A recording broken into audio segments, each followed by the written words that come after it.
Yo, hello guys and welcome back again to a brand new video. In today's tutorial, I will show you how you can actually record your weight in MyFitnessPal. So basically guys, MyFitnessPal actually exists in both phones and PCs. So if you have a phone like iOS, go ahead to App Store and download it. If you have like Android, you can just go to Google Play and download it. Now for PC users, I suggest that you go to any kind of browsers and then type in the URL section MyFitnessPal. So here it is. Now, how to record actually the weight in MyFitnessPal? Well, basically when you create your account for the first time, they will ask you usually for email, password, name, etc., but date of birth, and so go on the list.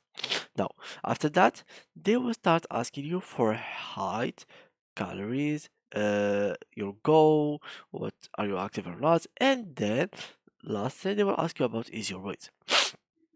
So how you can actually put your weight is basically by adding your, for example, by adding your weight by the end of registration process.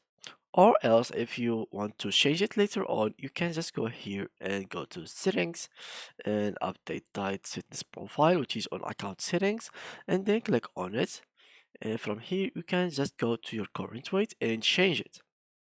Also, there is another way to record your weight, which is by recording it every day. So it is, for example, after you put all your information and you go, you will have here the calories that you have get per day.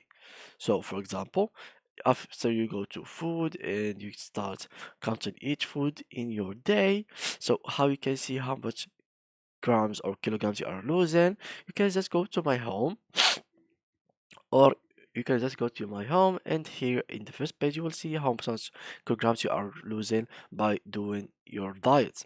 So yeah guys, that was it for today's video. If you enjoyed, please leave a like and thank you for watching.